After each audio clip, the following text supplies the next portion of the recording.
Hello everyone, welcome to my YouTube channel. So today I have chosen a piece of editorial from the Telegraph newspaper written by Mr. Charu Sudan Kasturi. So without further ado, let's go through it. Read the tea leaves right.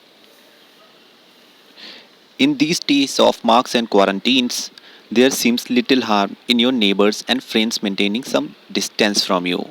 It's temporary, you tell yourself. But if those some partners feel safe embracing your rival, it's cause for concern. So it should be for India. Even as India refuses to buy oil from Iran because of the fear of US sanctions, China is deepening its influence with the West Asian nation.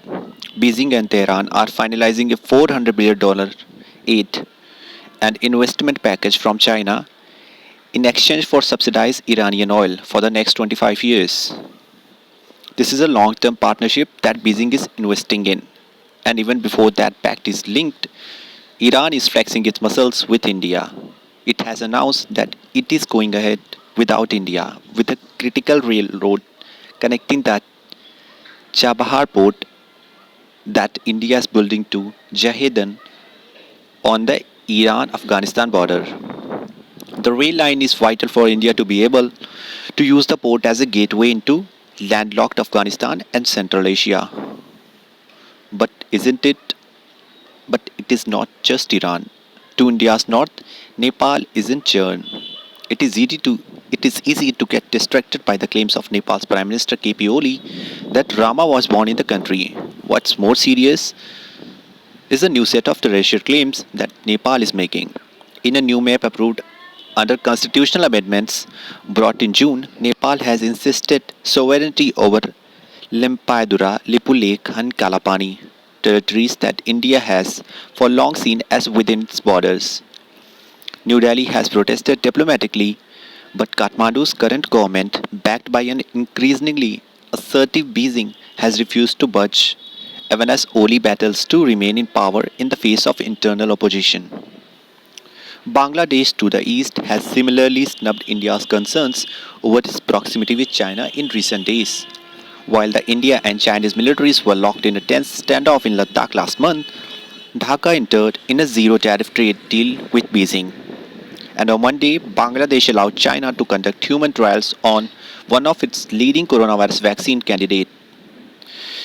China appears poised for major strategic gains in Sri Lanka when the Iceland nation votes in parliamentary elections on August 5th.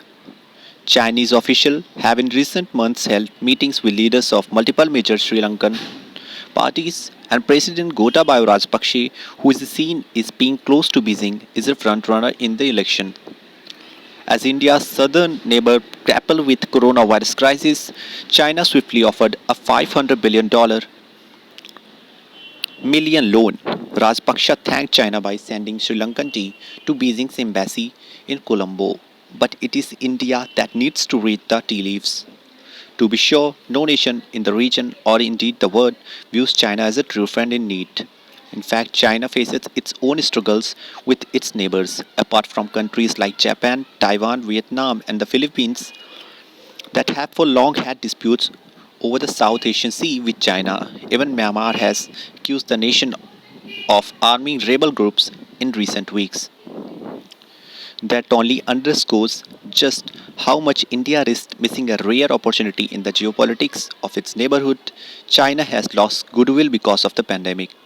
It is busy battling trade and strategic tensions with the United States of America and Europe. Australia, a key economic partner, is locked in a Cold War with China. This is a moment when India can partner with other major democracies, including Australia, Japan, the US, and Europe, not just to send a message to China, but to actually strengthen New Delhi's grasp over South Asia. But while it is deepening military ties with the West, Japan, and Australia, Canberra will now be included in the Malabar naval exercises. There is a little evidence yet that New Delhi is using its partnerships to woo back immediate neighbors who have tilted towards Beijing. That would be an error. At a time when India is worried about securing its own borders with China, it is understandable for it to focus on great power relationship that can, in theory at least, help with the intelligence and technology needed to counter Beijing. But ultimately, when you are in a crisis, you need those physically nearest to you to stand by you and not with your enemy. It's an India, it's an idea New Delhi understands well. India has repeatedly used its influence with its other neighbors to try and isolate Pakistan regionally when tensions between the two have been high. It must make sure it doesn't fall foul of that equation with its neighbors when it comes to China.